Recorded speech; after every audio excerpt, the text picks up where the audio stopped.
This session with Michael Dummett begins with a presentation of Donald Davidson's views about the relation between the concepts of truth and meaning. Davidson describes what he believes should be the aim of a theory of meaning, and he discusses how this conception now differs both from his own earlier views and from the views of Michael Dummett. Davidson then defends his position against Dummett's objection that he illegitimately takes the notion of truth for granted when giving a theory of meaning. Davidson suggests that understanding the notion of error is a necessary condition for being able to interpret someone, and they discuss the relation between this notion and the notion of giving a reason for a belief. An interesting digression follows concerning Davidson's thesis that the only thing that can be a reason for a belief is another belief. The question of how we acquire the notion of truth is raised. Davidson argues that is when we acquire the notion of truth, we acquire the notion of falsity at the same time. He holds, however, that this does not commit him to bivalence, and he responds to Dummett's arguments to the contrary. In the remainder of the session, the relationship between truth and justification is explored. Dummett argues that truth is a sophisticated notion, consisting in more than just our capacity for giving reasons for what we say. Davidson denies this. He suggests that we can recognize something as a reason for something else only if we can recognize that the truth of one supports the truth of the other. By employing a number of different examples, Dummett tries to persuade Davidson that our understanding of the logical constants comprises more than just our understanding of the rules of inference that govern them. Now, if Dummett were to convince Davidson of this, it would seem that Davidson would then have to acknowledge that our understanding of the logical constants consists in our understanding their truth tables. In this case, the notion of truth involved is the sophisticated notion mentioned above. Davidson, however, refuses to accept any of Dummett's examples and remains unpersuaded by Dummett's suggestions. We now join the discussion at the London School of Economics.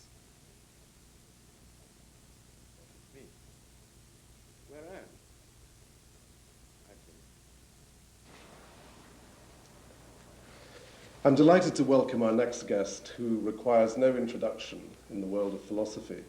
Michael Dummett, Emeritus Professor at the University of Oxford, has agreed to join us to discuss with Donald Davidson the topics of truth and meaning. Michael. Right. Well, Donald, I once made a criticism of you. I don't know whether you have read it or not. And it goes like this. If you consider the classical theories of truth, I mean, correspondence theory, coherence theory, and so on, as they were classically framed, the objection to them, as it seems to me, is that they explain truth, assuming that meaning is already understood, because they treat truth, they define truth as a property of propositions. And so if you want to know whether a sentence uttered on a particular occasion is true or not, you have to know what proposition it expresses, and to know that you have to know what it means. Whereas, I think, it's clear that truth and meaning are concepts that have to be explained together. A single complex explanation will elucidate both concepts. It's useless to take one as already given and then try and explain in terms of it the other. Well, now, what I accused you of was doing the opposite. That is to say, taking truth as already understood and trying to explain meaning in terms of it. And I thought this was subject to the same criticism. So what I want to ask you is, first, do you think that that's a valid criticism of your earlier work? And secondly, is it now inapplicable to your later work? Well, I don't remember your having said this to me before, but I'm not surprised if you did. Right.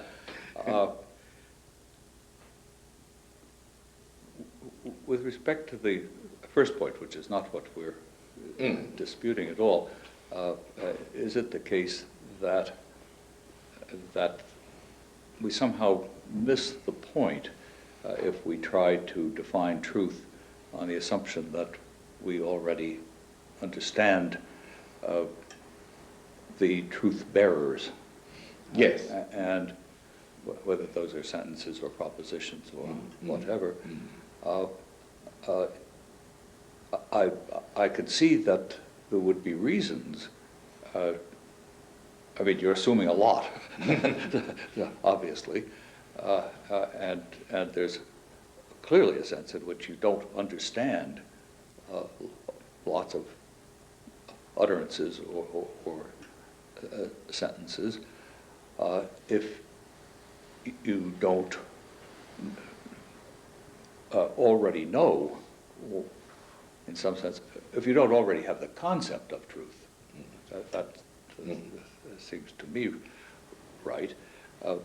But supposing that you have both those things, you know what a lot of sentences and utterances mean, and you have the concept of truth, there's still a philosophical question of how to, well, as many people have thought of it, how to define the notion of truth, because you could know both of those things without knowing how to define it. So I don't think that's, I mean, it's not pointless to consider correspondence theories, coherence theories, and so forth, realizing that, of course, a lot's being taken for granted. I mean, you wouldn't know if you'd succeeded or as in the actual cases, failed, unless you already knew what truth was.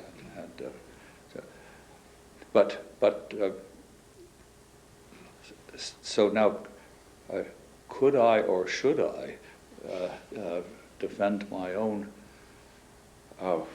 work insofar as it looks as though I start with the notion of truth and try to work up to the notion of meaning? Well, let me see. Have I changed my mind about this? No, I don't think so, though I may see some aspects of it in a different way than I once did.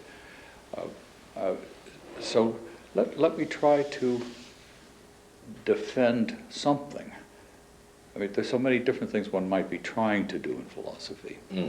And I have thought of one way of stating the goal of a theory of meaning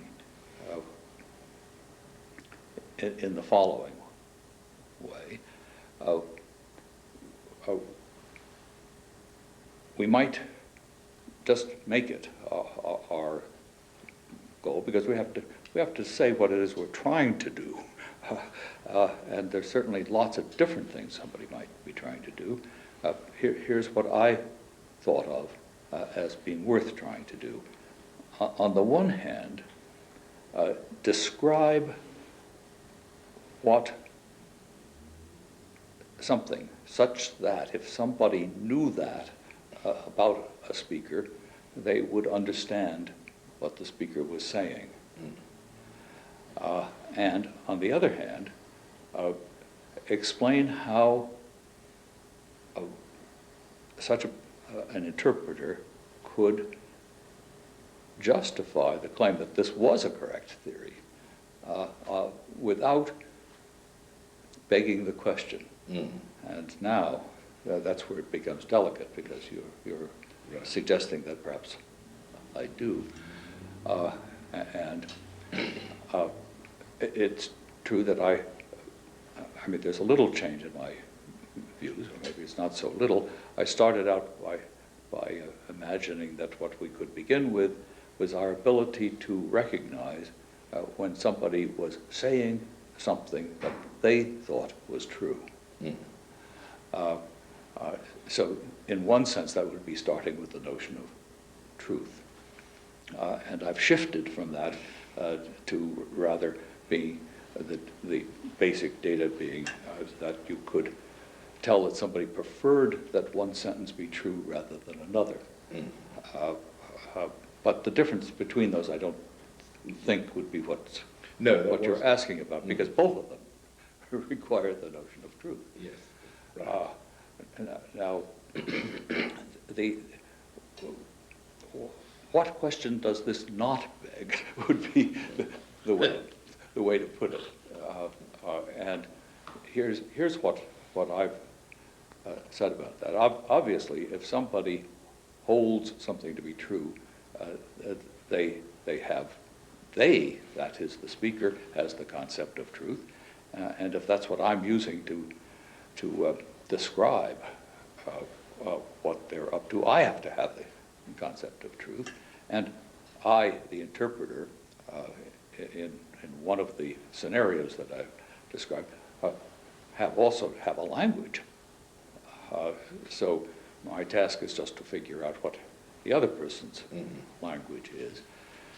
Now, the starting point here is the extensional relation. This speaker holds this sentence true under such and such circumstances. Now, it's not as though this is going to take us from something non-psychological to something that is. So it's not trying to get rid of psychological concepts. But the idea, at least, is we'll have just this single qualitative relation. And on the basis of it, we'll end up with a theory that individuates the utterances of this person in terms of, let's say, assigning a propositional content to them. Now, that's the progress.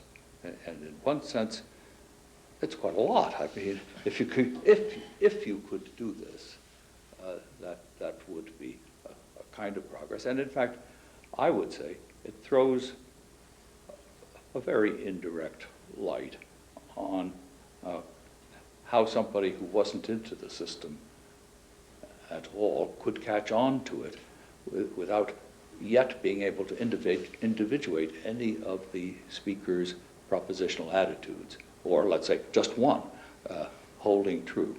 So if you could build this complicated holding a sentence true, where the interpreter doesn't know what it means. Yeah, sure. And the thought is, and this defense, by the way, if it's a defense, is in Quine, and that is, if what I'm detecting on the speaker's part is not cases where he's holding a sentence true, I won't get any theory that works at all. I just simply won't make any sense out of what they're doing. So I can try various things, and one might say it's not as laborious as that, in fact, for many, many reasons. I mean, when real people are learning to understand each other, they don't have to start with this. They start with an enormous advantage. So this is not an account of how people actually do it. It's rather an answer to the how possible question. So it seems to me that there are some questions that aren't begged. On the other hand, it certainly doesn't accomplish all the things that somebody might hope to do, such as reduce the intentional to the extensional, or something really ambitious and impossible. Right. Well, I think I have had a more ambitious aim for a theory of meaning than what you have just described, and what indeed you've stated quite clearly in some of the things you've written. That is to say, well, fundamentally, I want the theory of meaning simply to explain how language functions. But let me put it by saying it is to explain what it is to grasp the notion of meaning. This is done, will be done, by taking some sample language and explaining what it is to understand that language. Once you know that, you can see what in general it is to attribute meaning to sentences, or to have the concept of meaning, because if you don't understand the language, obviously you haven't got the notion of meaning in the sense of linguistic meaning. And I thought that it's impossible to explain that in such, by assuming that the person whose grasp of the concept of meaning is to be accounted for, I'm sorry, I can't remember how that sentence began, but explaining, assuming that the person whose grasp of the concept of meaning is to be accounted for, has in advance of the concept of meaning, the concept of truth. I don't think, I mean, of course, I'm not denying that you could follow this strategy of attributing to the speakers of the language an attitude of holding true the sentences, but it's perfectly clear that they wouldn't hold any sentences true unless they understood what they meant. Sure, of course. So I think it was in the light of that rather more ambitious aim for a theory of meaning that I was making that criticism. Yes.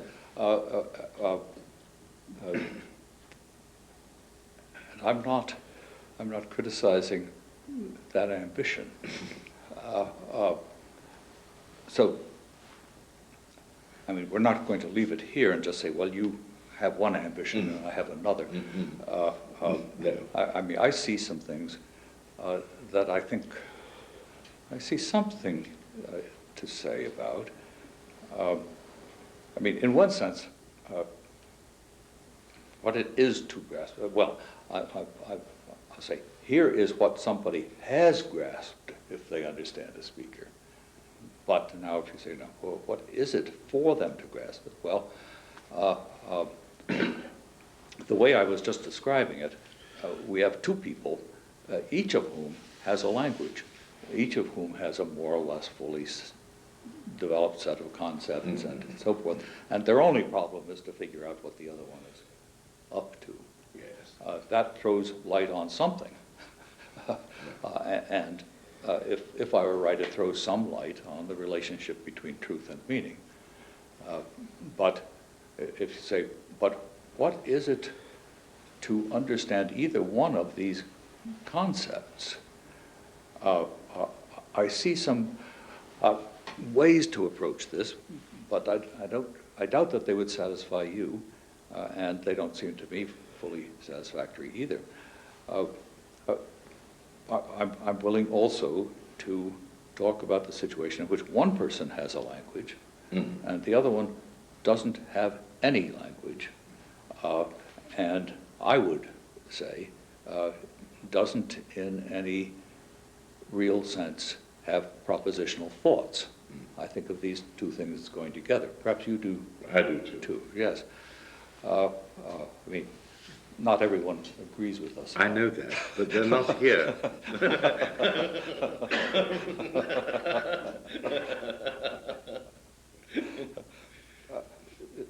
Now, here I think I can describe some elements in the situation in which a person without language or thought can be brought into the community of speakers and thinkers.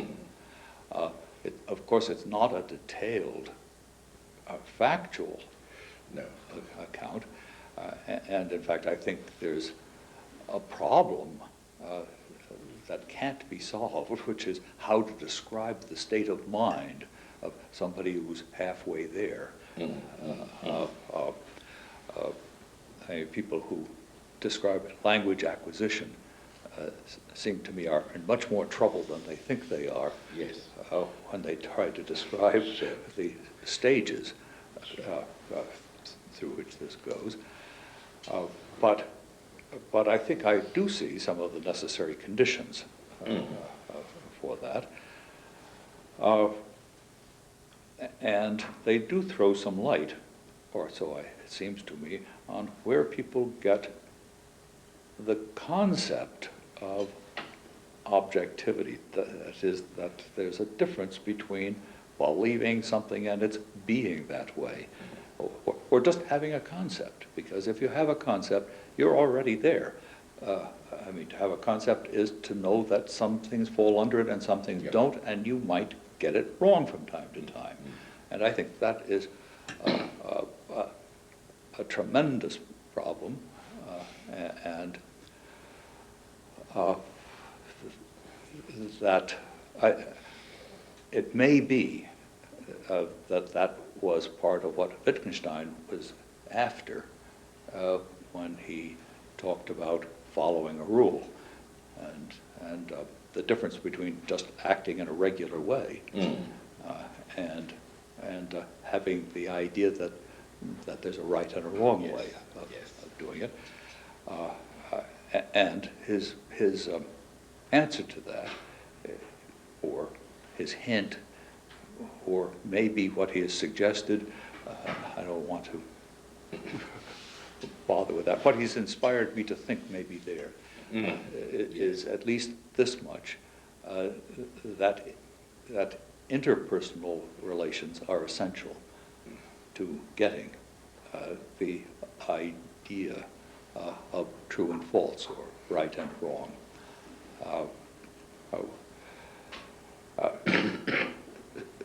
Now, I don't. Here again, what I'm interested in to start with is just the necessary, or some of the necessary conditions for having the idea of right and wrong, or true and false. Now, I guess I would still follow the policy of saying that comes at the same time that one is learning the simplest concepts, which are propositional, really, because I mean, just yellow, rabbit, mama, and so forth are sentences, and they're right or wrong. So content and the notion of truth are certainly coming together right from the start. So in that sense, I think I'm completely with you. But my way of thinking about this is perhaps not at all what you would consider satisfactory or the right way to do it. Then there's the even simpler situation in which neither person, or take a larger group, it doesn't matter, has these concepts, and they somehow work their way into it. And that seems to me even harder to speculate about. But I think still one can speak of some of the necessary conditions for this, which are quite complex. And I think they throw some light, but only so much, on this wonderfully mysterious business of breaking into thought. Right. Well, I guess with my first question, I was aiming perhaps to get you to drive a wedge between your earlier work and your later work. Well, perhaps I was to some extent in what I was saying just now. Yes, that's what I was going to say. I think so, because with this business about error, I'm entirely in agreement with you that the conception of being wrong, or possibility of grasping the possibility of being wrong, is absolutely essential to the understanding of at least the esoteric use of language, and hence of judgment. So I don't quarrel with that at all. It seems to me that you make a different use of the notion of error now in what you just said and have said on previous occasions. For example, your talk at Reading, which I had, the recent conference. it seems to me that that's quite different from the use that you, and much better from my standpoint, than the use that you made of it in your earlier work. In your earlier work, if I understood it correctly, the notion of error comes in because trying to construct a theory of meaning, and that means from your point of view a truth theory, for a particular language, you start off by noting the conditions that obtain when people, speakers of the language, hold a various senses true. Then you try to construct a truth theory that matches that as well as possible. Right. It never matches it perfectly if it's to be a theory built by recursion on the words of which the sentences are composed. And so you attribute the mismatch to errors, mistakes on the part of the speakers. There's nothing in that, or there was nothing in that, to say that the speakers themselves must have the notion of error. Whereas you're now saying, what I thoroughly agree with, that they must indeed themselves conceive of the possibility of being wrong. That's absolutely right. At that earlier point, I wasn't. I simply came in at a later stage.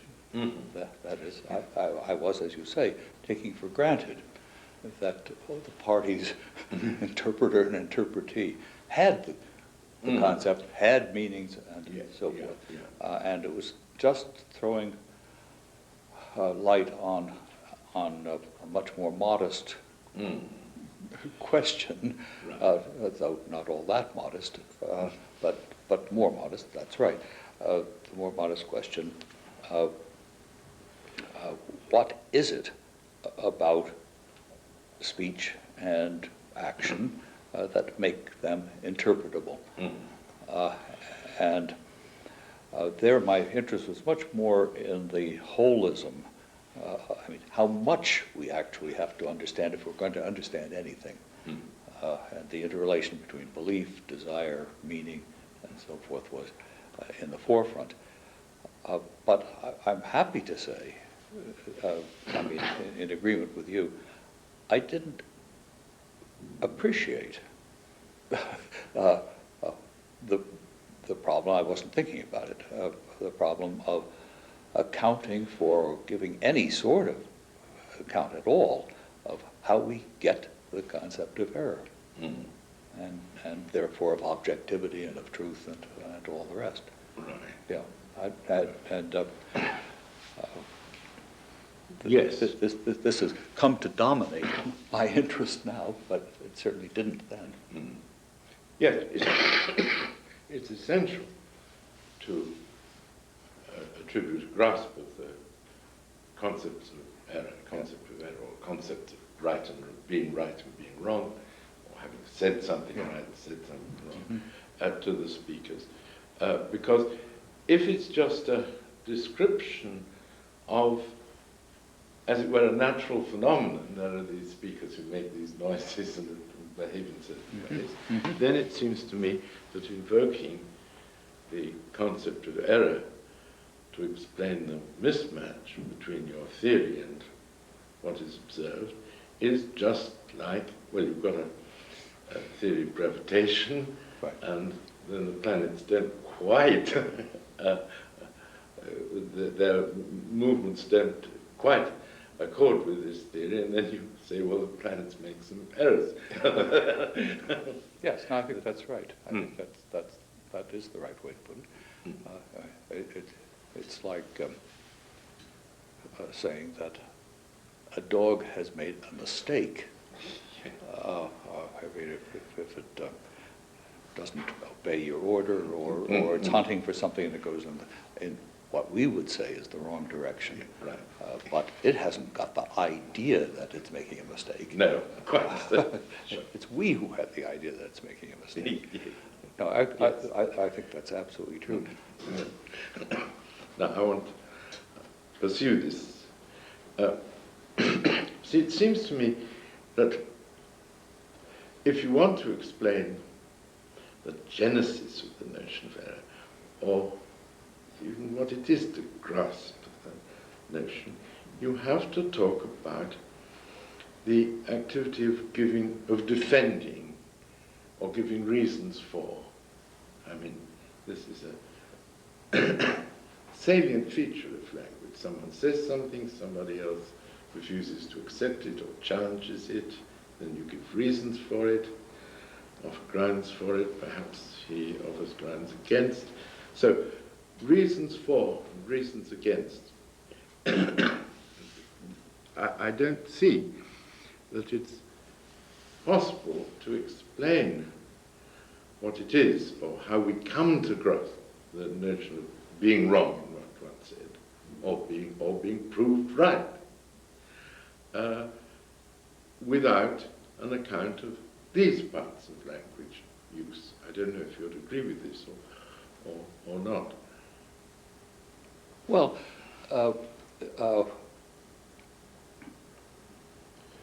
well, I certainly would agree that if you're in a position to do that, to ask for reasons, then you certainly already have got the concept of error. You've got thought, propositions. If you can entertain propositions, you've got the concept of error. So there's a sense in which I think that would certainly be a sign that you had it, but as an account of how you got it, it seems to me to come very late. I mean, it's as if you're already speaking,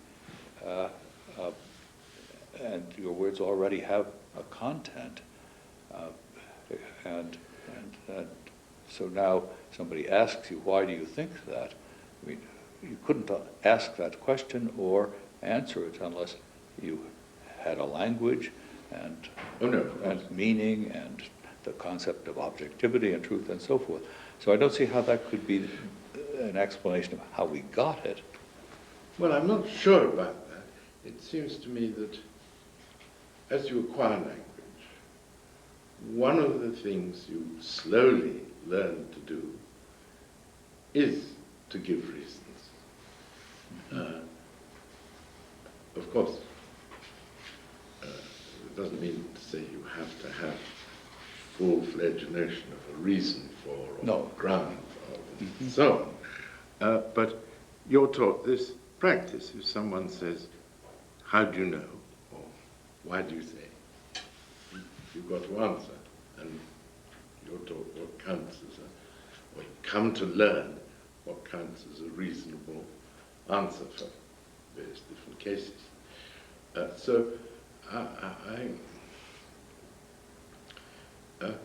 I mean, we have the very early stages.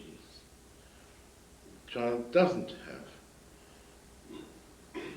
the notion of a reason for something, or even the notion of being right or wrong. He may be corrected, he says something. But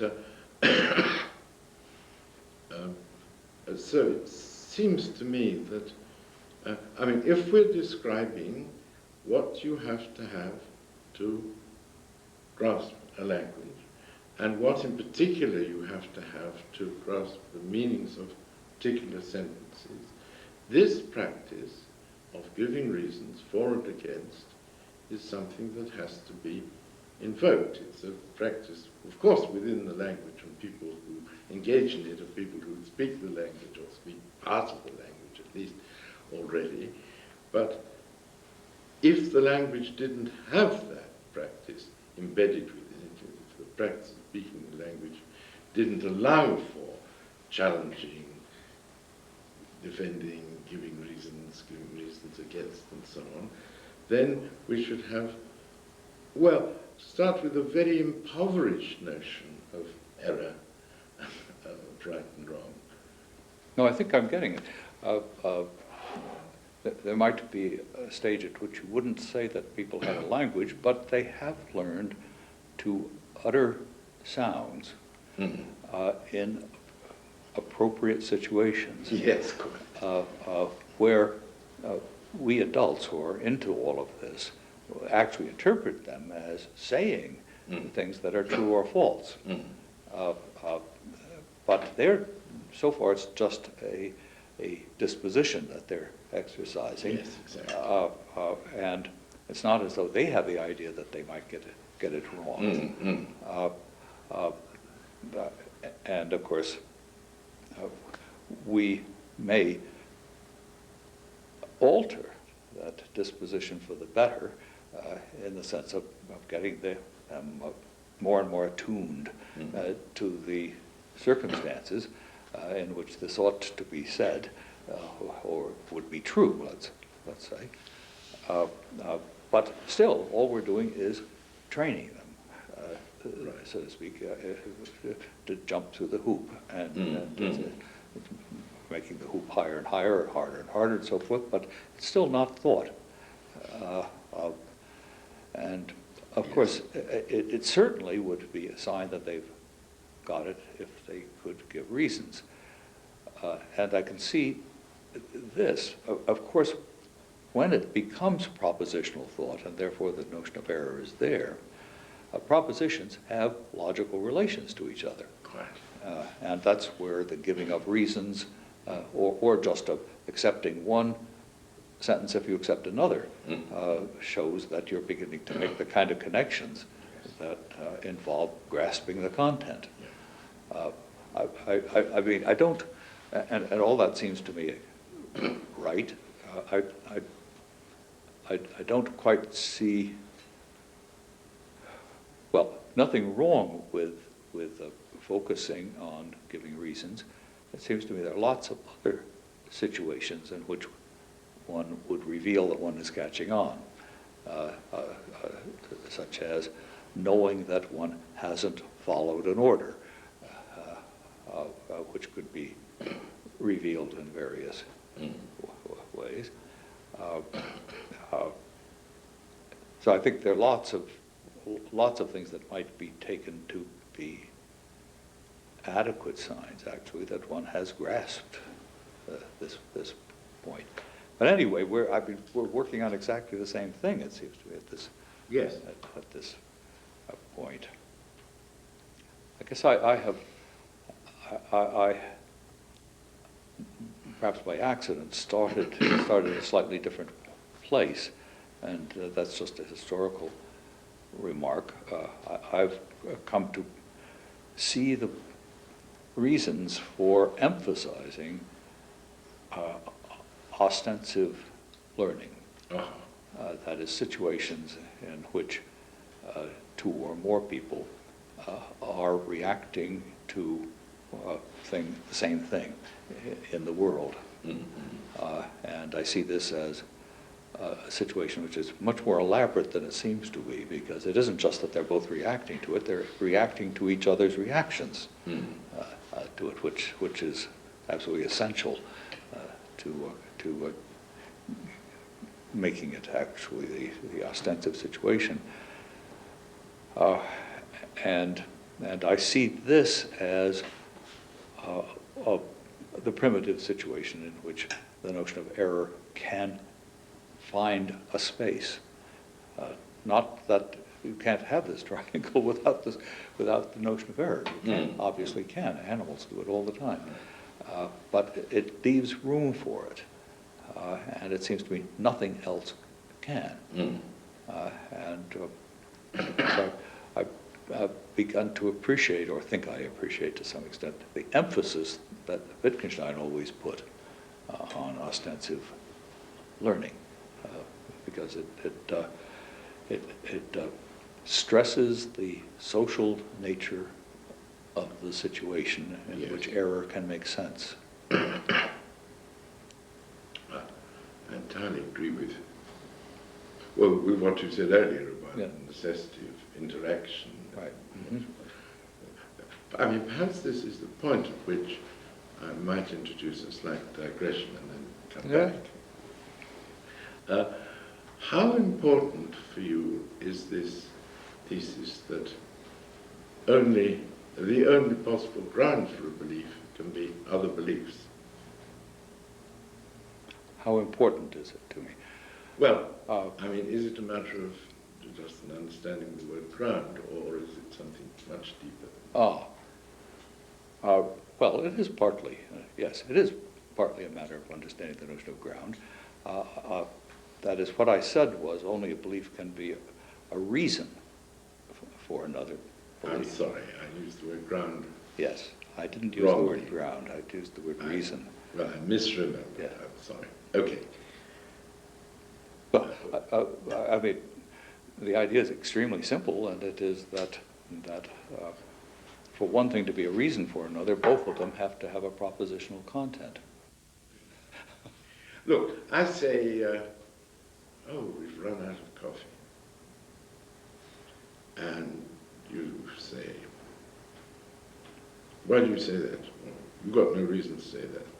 I go to the cupboard, I open it, and there's no coffee there. I say, look, it's gone. Now, have I given you a reason for the truth of what I said, or have I not given you a reason? Or have I induced in you a belief which is then a reason? That's what I would say. Mm-hmm. I mean, of course, given me a reason. Well, by opening the door, you gave me a view, Right, of course. which caused me to believe something that is in the strict sense a reason. Yes, yes. I mean, if on opening the door I had looked but not noticed that there was no coffee, I wouldn't have had any reason to. Sure. Though I feel like saying the following. That means you don't see perception as a channel of information. Certainly I do, in the following sense. I look and I am caused to believe that things are a certain way. And there's a good reason why I'm mostly right. But that reason is not my reason for believing it. There's a good reason as a philosopher for me to say that most of my perceptual beliefs are true. And that has to do with how they came to have the content they did. Right. Okay, I won't pursue that any further. I don't think this is a serious dispute. Oh, wonderful. I'm so glad to hear it. No, I just wasn't sure whether the thesis went very deep. And so far as I can see, I may be making a mistake, but then... Yes, I'll tell you the sense in which it goes deep. It's a trivial claim in itself, but it's like digging with a spade under a plant and cutting its root off. That is, it's an argument against all sorts of empiricisms and so forth, which look for the justification for our empirical beliefs in something which is not propositional in character. And it says, wait a minute, how can that possibly work? So it's a way of, it's part of a general policy to discredit appeal to some kind of epistemological intermediary between the world and what I believe about it. I wasn't wanting to argue for any such intermediary, but there may be a disagreement between us about what perception is. I mean, if I said, well, perception is or is often propositional or quasi-propositional in character, you would want to reject that. No, on the contrary. I say, if I perceive that something is the case, then, of course, I believe that it's the case. Right, of course. So that's propositional as can be. Okay, okay. There isn't something propositional before that, so to speak. No, okay, okay. I think we're not in disagreement. Anyway, so that was a digression, really.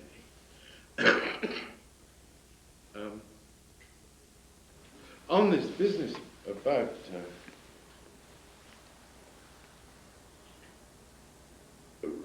the practice of giving reasons for and against, I'd just like to say this is not a... Well, you've sometimes rather cautiously indicated your agreement with Quine's famous thesis of indeterminacy of translation, though so far as I know you've never done anything much with it. I don't think there's much to do with it. I think it's a trivial doctrine. I see. I see. Well, at any rate, the arguments as given by Quine for it rest solely on constraints on translation that were arrived at by a process of peering at people and seeing what stimulations they receive and what they assent to. And it pays no attention to, of course, because it's in this fantasy situation of the so-called linguist in his bush hat peering through the undergrowth of these natives. It pays no attention to something which you have to learn a great deal more of the language even to begin to recognize, namely the giving of grounds, or reasons Right. for and against. And it seems to me if you allow those to impose constraints, the argument for the indeterminacy is very much weakened. It is. It is. As I see it anyway, the main place that it weakens it is with respect to the interpretation, as I would say, rather than translation, the interpretation of anything that's even slightly theoretical in character.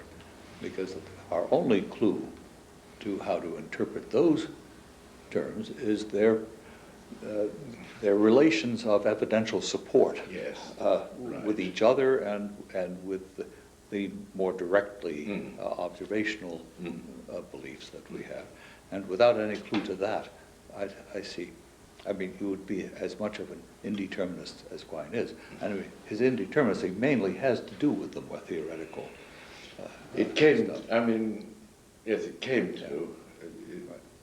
At first it looked much more all-encompassing. Yes, no, I'm completely in agreement. I don't have anywhere near as much indeterminacy in my views. Neither do I think that are the only logical constants that we can get a grip on are the pure sentential connectives. That seems to be equally wrong. We've got just as good a grip on quantificational relations. No, I think there are two kinds of indeterminacy, neither of which seems to me to be of any great importance.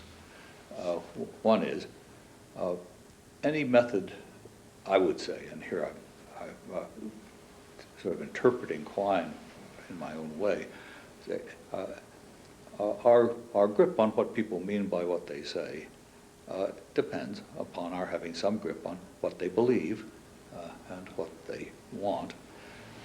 And there are cases, maybe quite a lot, where we can accommodate all the facts equally well by supposing that they mean the same thing we do by a certain word, but believe something different, or accommodate it by saying, no, they just simply mean something different by this word. And there's no point in trying to decide which of those is right, because nothing is going to resolve it necessarily. I mean, of course, in some cases you can resolve it. So that's one kind of indeterminacy, which seems to be relatively trivial. And the other form, it just has to do with the internal workings of our semantics, that what Quine calls inscrutability of reference. Yes. And there, although my skepticism doesn't reach quite to the extremes that his does, nevertheless, I think we can readjust the way in which we map the parts of sentences onto objects in a completely systematic way, where it will make absolutely no difference to how we understand somebody. And I think of that as being exactly as significant as the fact that we can measure temperature in centigrade or Fahrenheit, which is of no interest whatsoever. So it's harmless. But it does carry a certain lesson, and that is our understanding of language depends completely on our understanding of sentences. Right. And how you break up the interior is I mean, it's right or wrong only in what it delivers on the level of sentences. So I think of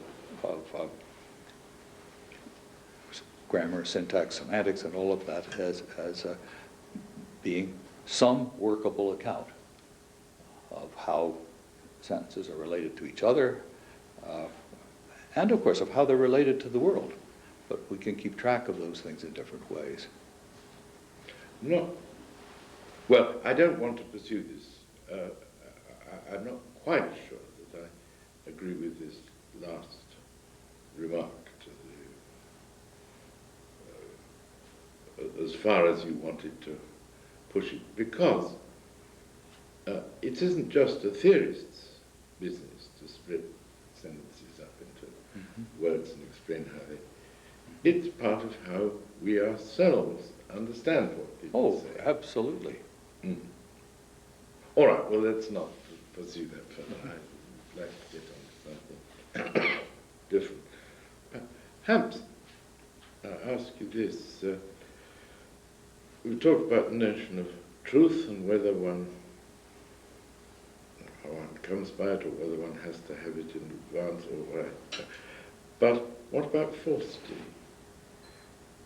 How does one come from the notion of falsity? I think we come upon both of them at the same time. I thought you might think that. But I think you can say that without deciding whether in your semantics you want to say there are certain sentences which might be true, they might be false, and they might be neither. Sorry, could you just repeat that? Yes. I don't think to say that we understand the notion of falsity at the same time that we understand the notion of truth, that in itself indicates that there mightn't be sentences whose truth conditions we understand, but they might not be either true or false. That's a hard saying, if I may say so. I mean... Okay.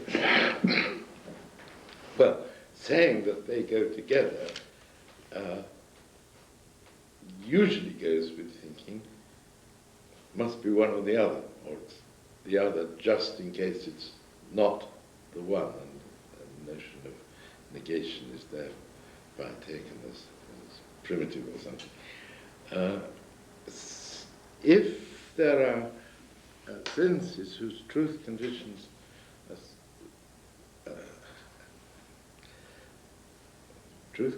and falsity conditions are such that they might neither be satisfied, then it seems to me one must have a notion of falsity which no doubt excludes truth, but is must be given separately, must be given alongside that of truth. Well, maybe. I mean, I do prefer trying to do things in two-valued logic, but that's... I know you do. But that's for simplicity's sake, I think, and not because I think anything dictates that at all.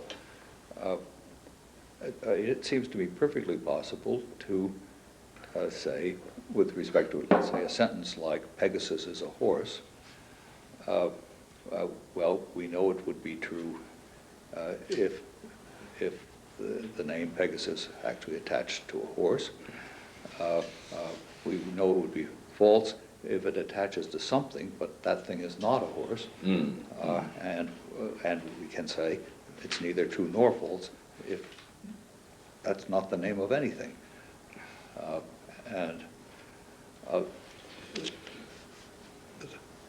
It seems to me you can say all that, and it gives an account of the relationship between the notion of truth and falsity, but it allows for the possibility of a third value. Well, you can say that, but the question is, what is the point of saying it? The point of saying it is that it makes some people happy. Well,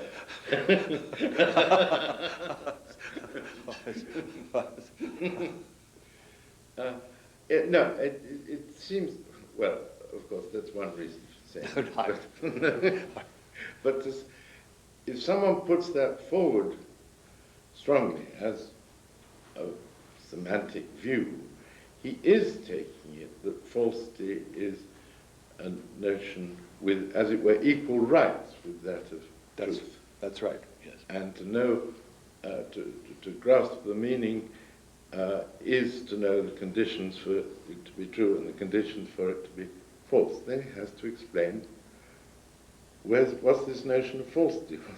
Well, yes, but you might say that the condition for it having a truth value is the same. Namely that Pegasus names something. Now, given that, if it does, then it's either true or false. So it's not as though we have to give different conditions for it being true and for it being false. Well, what I really want to get at is, no, let me go back a little way. Some time ago in our discussion, you introduced the notion with which I thoroughly concurred of a grasp of the idea of correctness or incorrectness in what one said or what one asserted at least. And I utterly agree with that. But there is as it seems to me, truth is a more sophisticated notion, a more refined notion, than that of just being right in what you say. Mm-hmm. Because, and especially so, if you connect it or explain its acquisition in terms of the business of giving reasons for or against. If I say something and you challenge me and then I'm not able, I don't come up with any support for it. And not because I say something, look, I'm not tired at the moment, but I just show myself to be unable to give any support for what I say, then you're certainly entitled to reject my assertion. Indeed, you've shown that I was not entitled to make it. But that's part of the practice of challenging, giving reasons, and so on. It doesn't yet leave any room for someone else's judgment or some later judgment that what I said, though I had no good reasons for it, was nevertheless true. The notion of truth is a more sophisticated one than that of just being right in the sense of entitled to say it, or wrong in the sense of not entitled to say it. So I think you have to cross that gap before you talk about truth. I'm not sure I see what the gap is. The gap is that, but look, as far as a great deal of linguistic interchange is concerned, what the speakers have to know is what shows that someone was right and indeed entitled to say what he did. That's that he must be able to give suitable grounds. Then it may or may not be conclusive. They might be inconclusive grounds, but nevertheless some reason for saying it. And quite a lot can be explained in those terms. Also, in terms of giving reasons, conclusive or inconclusive, against what was said. But it seems to me, when you talk in these terms, you haven't yet got to truth and falsity, because these are properties that attach to utterances of esoteric utterances, independently of the speaker's abilities. Whether he could defend it or not, whether he could give grounds for it or not, is irrelevant. Well, I mean, it's relevant, but it's not decisive when you're discussing whether what he said was true or false.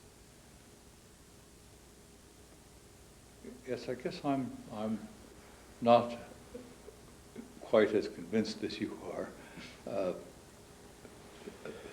that somebody who can give reasons isn't using the sophisticated notion of truth. And I say that because to be a reason, what you offer as a reason has to have a connection with Yes. what it supports, and that connection, it seems to me, can be explained only by talking about the truth conditions of these sentences.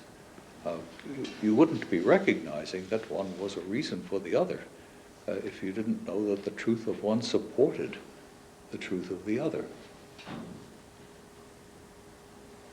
Well, I don't think that's... I think that you can learn what it is to give an argument for or grounds for what you say without yet having the notion of it being true independently of whether there are any grounds around or available or any argument to hand. I didn't want to talk about mathematics, but actually mathematics is a very clear case of this, because you can know what it is to give a proof statement, and you can also know that you're not supposed to assert mathematical statements outright unless you know of a proof. You don't have to know the proof, but you know that there is.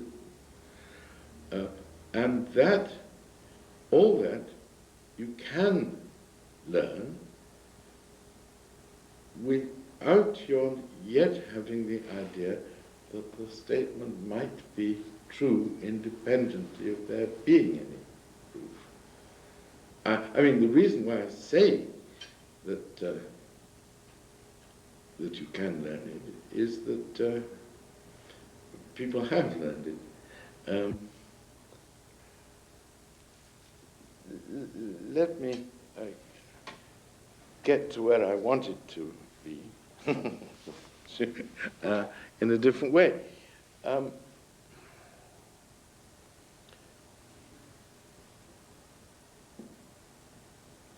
Well, you talked about the logical constants a little time ago. Well, look, let me ask it this way. You've got a truth theory, which a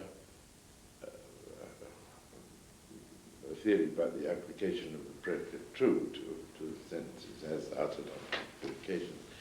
And it will have in it some clauses about the logical constants. For each of the logical constants, it will Absolutely. have a clause. Quite. Now, how far is it right to say that these clauses reflect that in which the speaker's understanding of the logical constants consists? I mean, the clauses, for the sentential operators, they're essentially the truth tables. Okay. Yeah. They're the only, it's not as though I see there being two different kinds of things to determine. One is what is functioning as conjunction for them, if anything. What's functioning as negation. There better be something. Right. And how do I know that they understand that? I'd say exactly the same evidence shows both of those things. It's not as though those are two things that we can determine separately. This is their conjunction, this is their negation. Now let's see if they use it right. Yeah. I mean, how they use it determines that that is their conjunction and that is their negation. Yes, but the clauses in the truth theory use the word true, and I don't know whether they use the word false or just have not true, but anyway, they have things. I see that as a choice. Ah, okay. Yes. And what I was trying to ask was,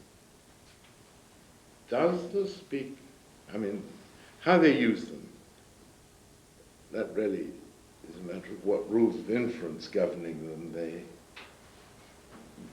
accept or recognize or use. Is there recognition of these rules of inference that in which their understanding of logical constants consists, or is it based on an understanding which embodies the truth tables as set out in the truth theory? The truth tables we could talk about, sentential operator.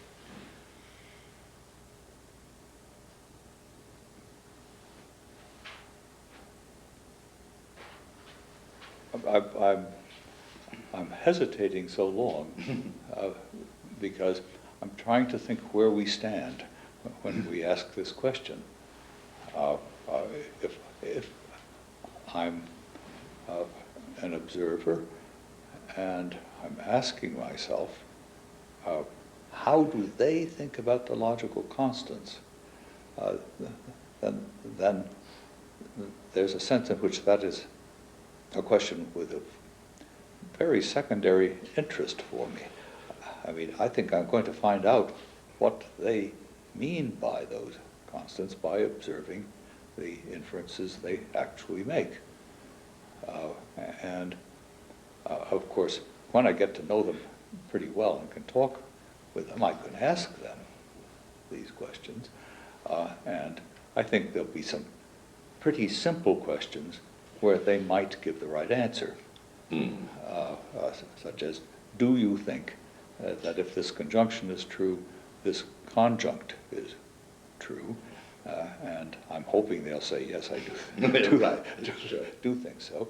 But if I really ask myself, how do they understand the ampersand or whatever they're using, then what I'm going to look for is to see whether, when they honestly assent to this conjunction, do they honestly assent to the conjunct? Never mind what they say they do. I want to know what they do. But having found that out to the best of my ability and getting more and more subtle about it as I learn more about them, I don't know that there's some further question that I want to put about how do they understand conjunction. They've shown what they understand by their verbal behavior.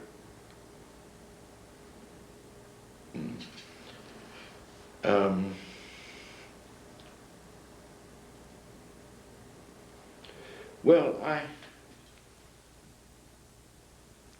have some. Let's talk about negation in particular. I mean, the clause in the truth theory says something like, if A is true, then not A is not true. If A is not true, then not A is true. Something like that. Mm-hmm. Yes. Well, now, it seems that, of course, all these explanations have an appearance of circularity because use is not in the meta language. But if anyone is to be credited with a grasp of those principles, well, then he must have some notion of negation, what it is for something not to be the case.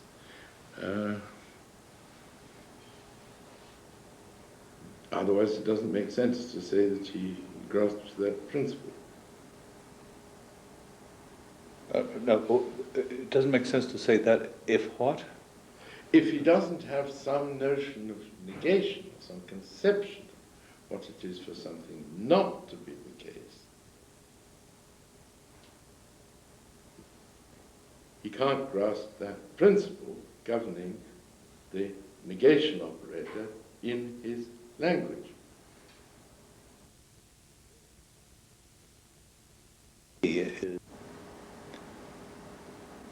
Yes, the thing that's bothering me is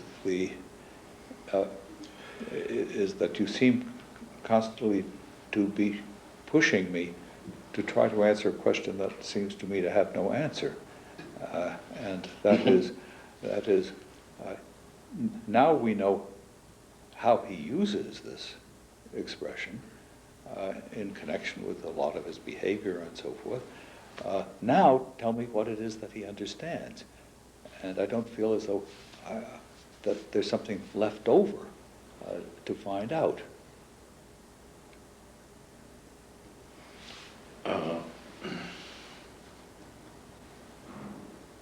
I mean, aside from what seems to me to be rather extraneous. Let me try and get at it another way.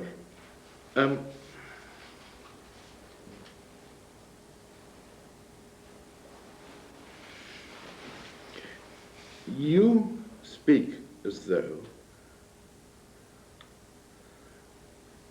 being willing to use certain forms of argument fixes the meanings of the essential words involved in that argument. In this case, we're just thinking of the logical constants. Well, I'm especially thinking of the logical constants. Yes, that's what we were talking about. Right. Sure. All right, just apply to the logical constant. Well, now, is that assumption correct? I mean, could one just have any old set of rules of inference and learn to obey them, and that would itself fix intelligible meanings for the logical constants involved? I'm not sure what the rules are that you're talking about. Any old set of rules. I mean, well, let us suppose that there are some consistent set of rules. Because if they're not consistent, perhaps they'll run into a mess quite quickly.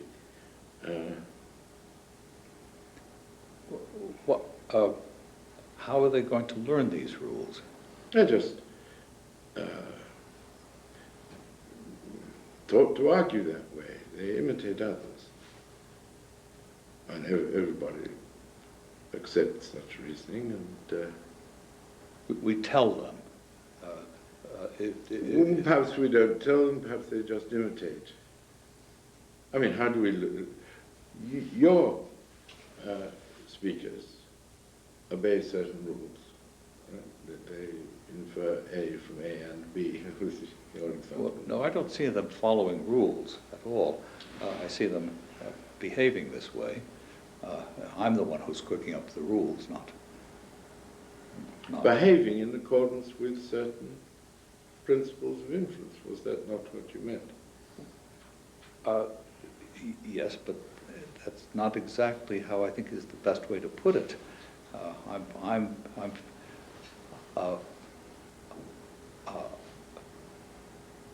If these are propositions that they're dealing with, then those propositions have certain logical connections. If they act as if they didn't know what those connections were, then I would say those are not the propositions I thought they were. And if I can't find any propositions to assign to their sentences so that they are being more or less rational, I'm going to say I don't have no reason to think they're thinking or saying anything. So unless I can discover a rational pattern in the way they use these sentences, and that also coheres with the contents that I give to the individual sentences on the basis of how they behave with them in the world, if I can't do that, I just don't know what they're talking about.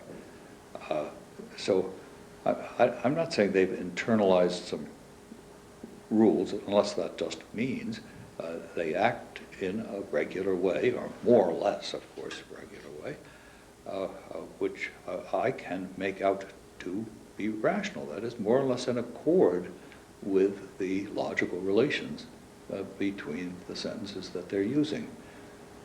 Otherwise I have no good reason to suppose I've identified the content of their speech.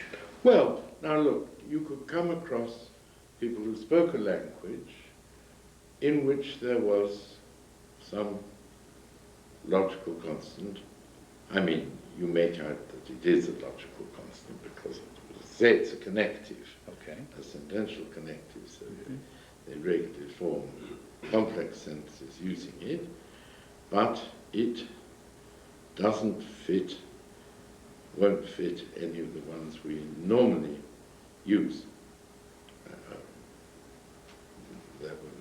Behavior, linguistic behavior, and our behavior doesn't fit the interpretation of it as or if or and.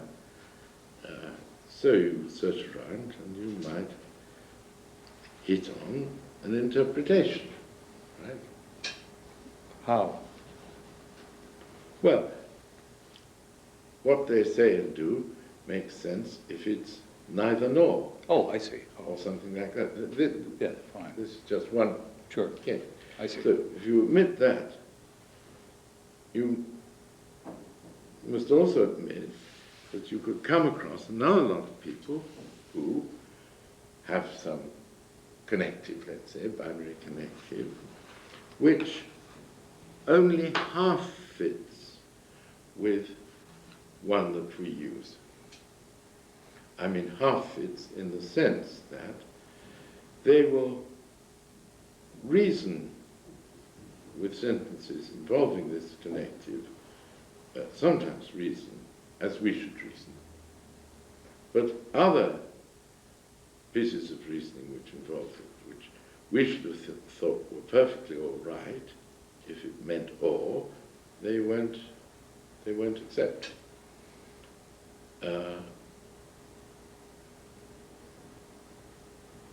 Well, that's a possibility, is it not? I mean, are you just going to walk away from them and say, I can't understand what they're saying? Or, Well, that's what you just told me to do. no, you said you would do that.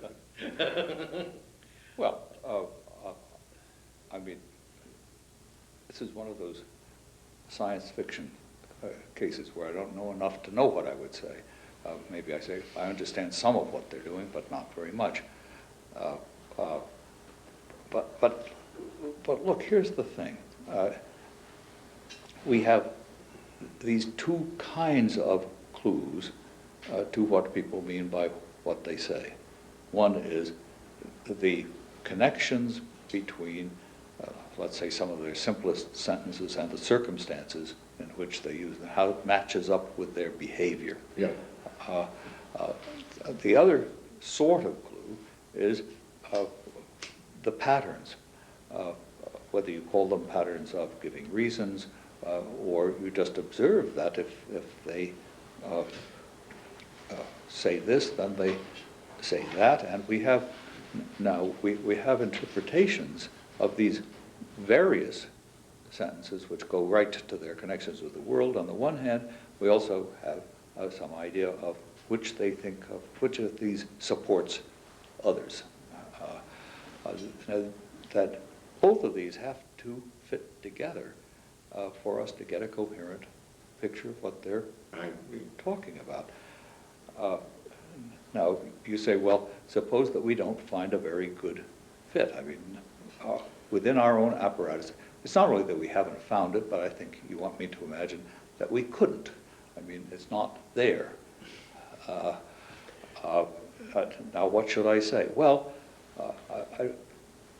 there's no point in asking me in a vacuum what I'd say. I mean, we understand other people just more or less, even when we speak as we put it the same language.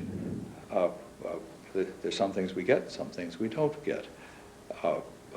Now, maybe that's the case here, or maybe the case here is it's so bad that I'm just not sure of much of anything about what I'm thinking. And there are just all these different degrees, it seems to me. Yes, I wanted there to be no exact fit with our language. Right? Yes. It doesn't fit any of the ordinary connectives that we use. We can't find it, or even a complex translation, right, that would make it all right. But nevertheless, there's a perfectly clear regularity. You can, if you take the trouble, work out what are the forms of inference that they do accept and what are the ones that we should accept that they don't. You could even perhaps, if you wanted to take the trouble, formalize the logic that they were using, give the rules of inference for their language. Now, I mean, in Wittgenstein, there are frequent remarks to the effect that, I mean, you must never say that people reasoned wrongly, not individuals, but a whole community, right? Can't say that they reasoned wrongly. They reason as they reason, because the way they reason fixes the meanings of the logical connectives that they use. And that's the idea that as long as you had any, let me say coherence, so as to rule out the possibility of actual inconsistency, any coherent set of rules, even if they're not our rules, there will be a perfectly good meaning. The meaning is simply meanings for the logical constants. The meanings are fixed simply by the rules that are observed. Now, and I was asking you whether that latter was your position. Would you say, you can understand it perfectly, understand their language perfectly well. Of course, we can't translate it exactly into ours, but here are the ways they use these logical constants. They go by these rules, exclude those. Or has it got to be translatable into our language? My view is yes. It does have to be translatable. You're some kind of chauvinist. Well, that's one way of looking at it. Another way of looking at it is the notions of thought, language, meaning, and so forth are our notions. And not something that was given to us by heaven. We have these notions, and so we're the judge of whether something counts as rational thought. by which I mean thought. Yes, but it seems to me that you... So we're all chauvinists in that sense. Our concepts are our concepts. Of course, our concepts are our concept.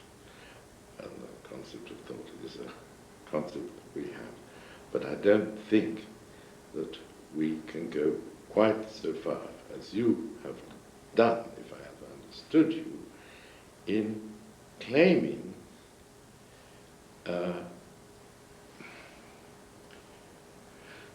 to confer meanings on the words of our language and to deny that others might confer meanings which don't fit ours exactly in the same way. That's as far as I understood you, the meanings of the logical constants in our language are just fixed by the ways we've learned to reason that involve them. We just do this. We observe certain principles of inference, essentially. But if you have some other people who have some slightly different principles, which don't exactly fit ours, you don't say, oh well, they've given their logical constants different meanings, which are shown by their observing these rules. You say, we can't translate them into our language, and that means they don't really mean anything definite at all. That's why I call you a chauvinist. No, look, you seem constantly to forget that that these propositions, which are being inferred from each other, also have their connections with the world, and I've got to be able to make those out also. And I make those out by seeing how people act in the world. And if that doesn't fit, I haven't got any clue to the contents of the things which are being connected by the logical connectives. So these things have got to go together. And if I can't make any sense of how they go together, then so far I haven't been able to see them as propositions that they're dealing with. If I say, this sentence has such and such a content, then I want to see, well, is it for this person related in certain ways to other propositions? Now, if they're not, then I'm not going to say they just reason differently than I do. I say those aren't the propositions I thought they were. So we can't just ignore the contents of the propositions and look at the patterns of inference, because we don't even see it as inference. We just see it as a formal system. Oh, look, people have argued, I mean, this brings us back to mathematics again, I suppose, but people have argued about the validity of certain forms of, I mean, sophisticated forms of inference. Axiom of choice is essentially, it's a rule of inference. People argue quite bitterly, is that valid or is it not valid? Now, there was no real question about whether they understood, or if there was a question, it was, again, a very highly sophisticated question about whether they understood the rest of the language. All right. It was a matter of arguing about what the quantifiers really mean, and then they had to appeal to ideas they had about what quantifiers ought to mean, and so on. So it's perfectly possible for people to disagree about, even to be shown that they ought to accept a certain rule as valid, which they hadn't previously thought of as valid, in accordance with the meanings they already attached to the words. It isn't that one can say, well, I give these people up. Sure. Well, the trouble is that we've gone from this extremely primitive situation where we're trying to work out what people mean by what they're saying and how to translate not and to looking at the far reaches of set theory, where I mean, we have to decide what logical constants we're talking about for one thing, and now we've suddenly got all of set theory. Well, I only gave that as an example. No, but my point is, of course we can argue about something like that when we have got a whole lot going. I mean, where we understand each other very well over a very large extent. And so it's not as though everything is still up for grabs. We just argue about this one thing in the far reaches of set theory. And of course we can do that. Those are the circumstances under which we already understand each other pretty well. And so our disagreements have a grip. But when we're talking about people where we can't really understand some of their connectives, it seems to me there we're still in the situation where we're trying to get the hang of their language at all. Because if we really can't grasp their connectives, then it seems to me we're not sure that we've got the propositional contents of their simplest sentences right.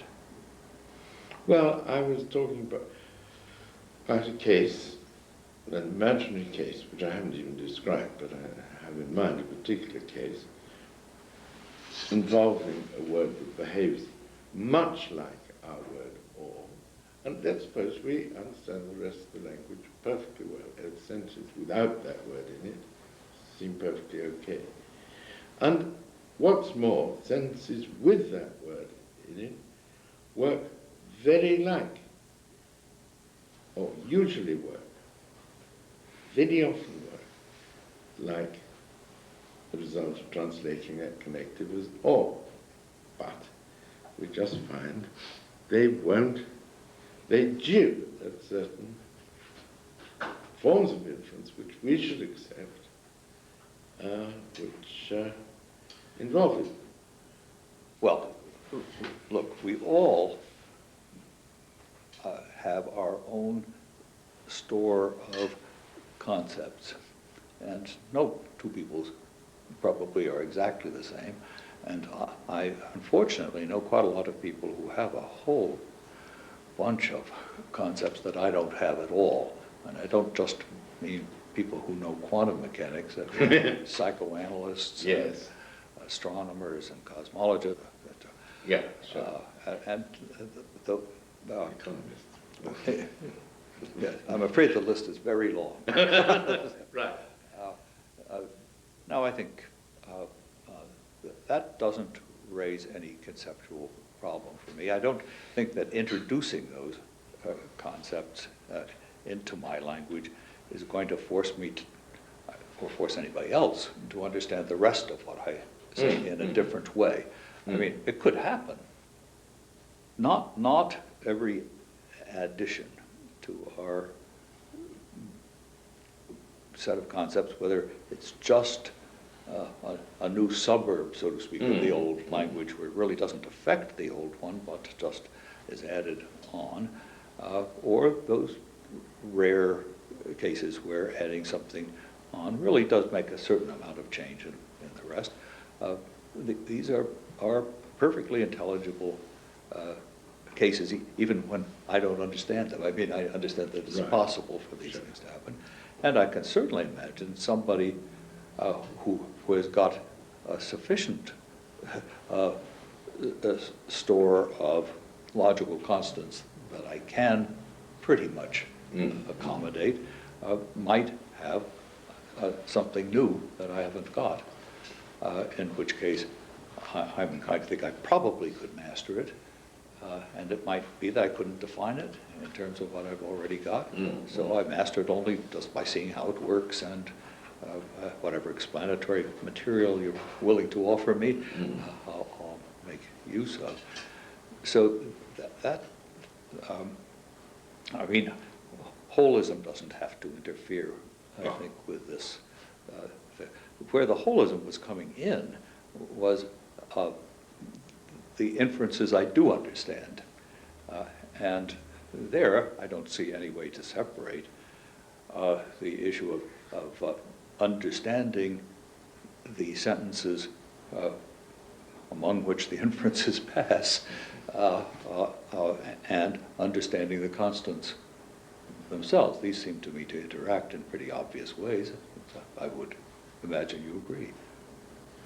Yes. Look, I'll try once more to approach this, yes, another way. You're finding me slippery. Yes, I am.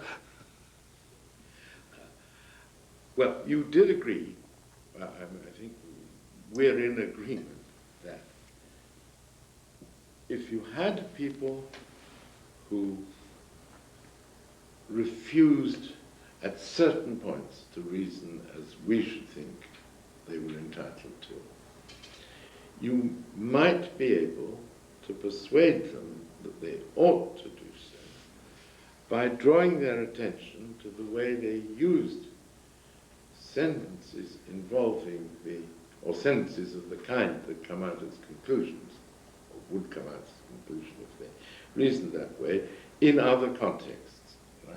Mm-hmm. Draw their attention to that and make them see that they would be entitled to infer this from these premises in a way which at present they refuse to do. Okay. Now, let us suppose that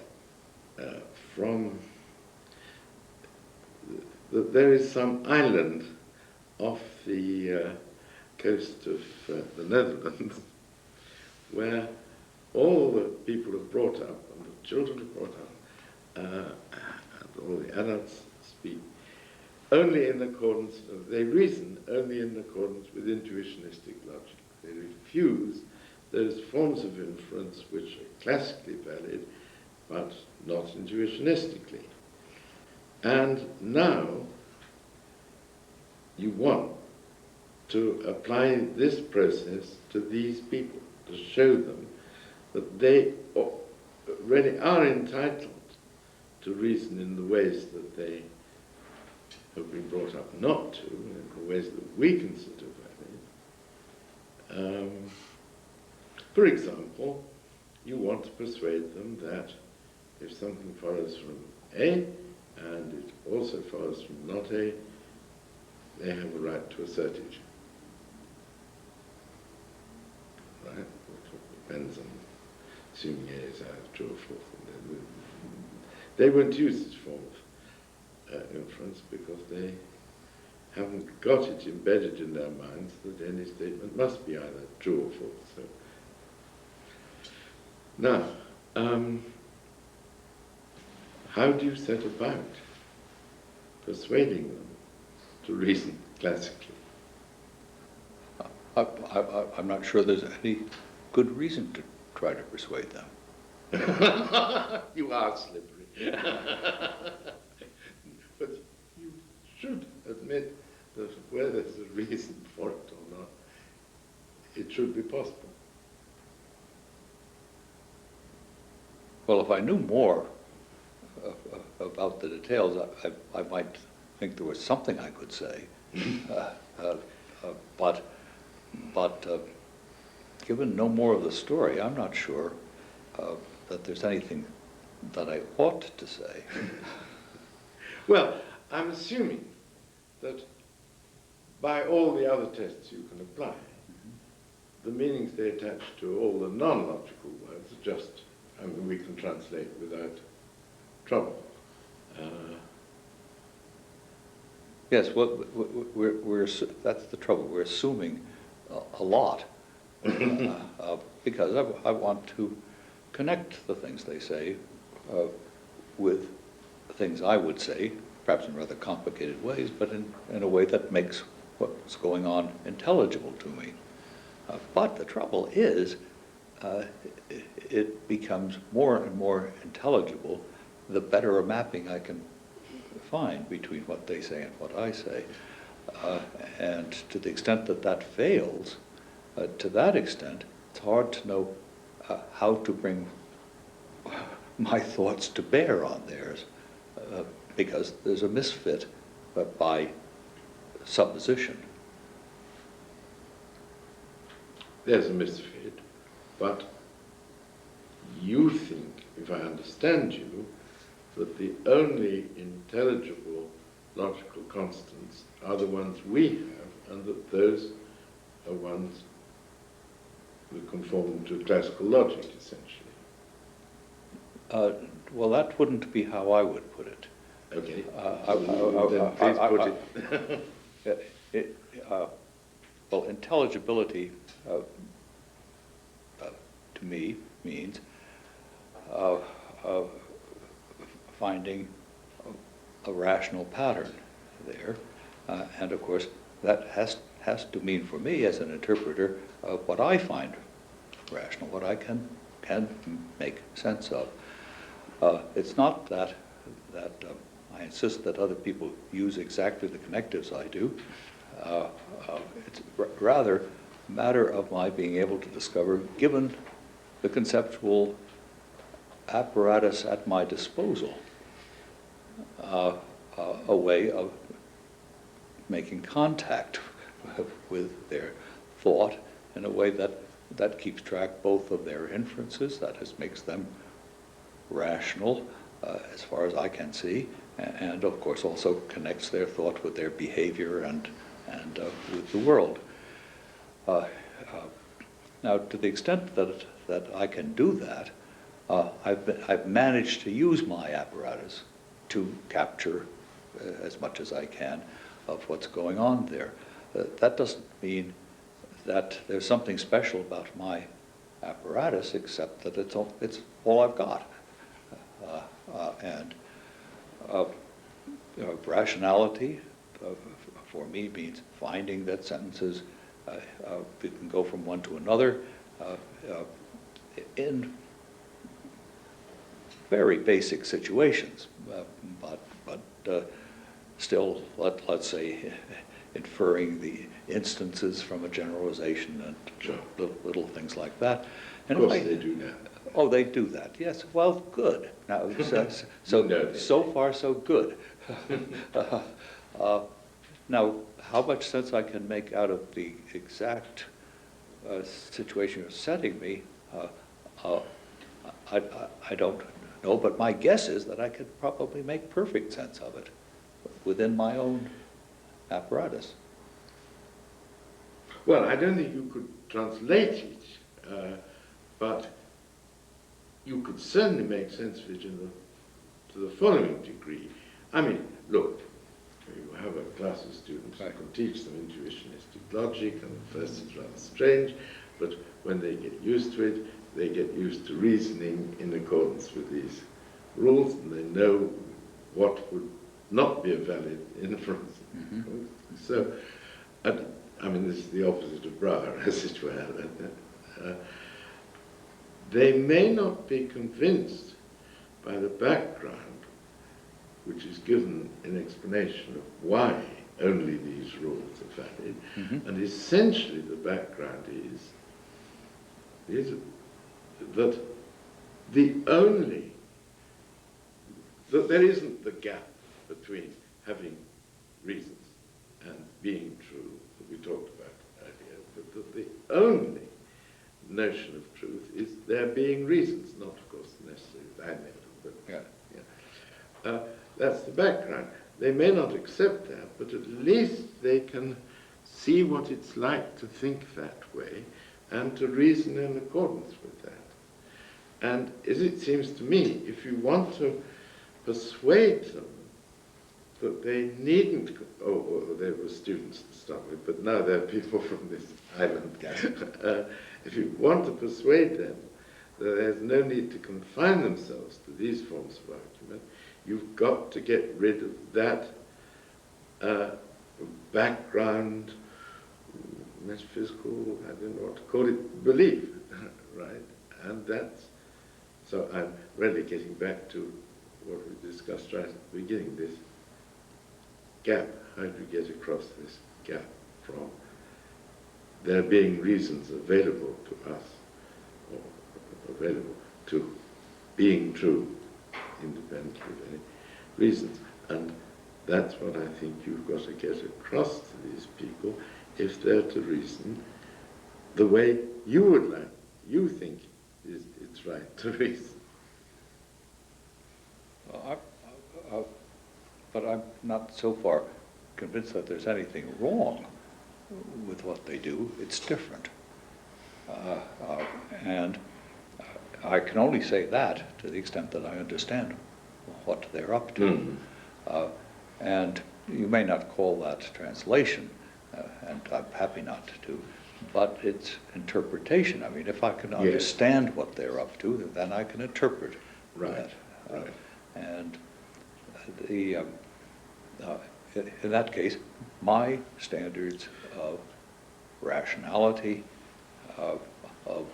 my most basic standards of how propositions are related to each other, I can apply to them. I see how things are going here, so I can fit this in, not necessarily piece by piece, but in a very general way. I see no difficulty about this. In fact, it's a little like learning physics. You can't learn it piece by piece. You've just got to learn the whole theory before you see what any of the terms really mean and how to operate in it. It's like catching on to something else. But of course, your basic idea of how propositions are related to each other hasn't changed. I would be perfectly happy to leave Donald the last word with that. But it's not that I think that we're totally in accord, but I think it would be appropriate to stop at that point. Well, I mean, I hope you captured that last remark. How was it running? I mean, it's an essential footnote to our discussions. Right.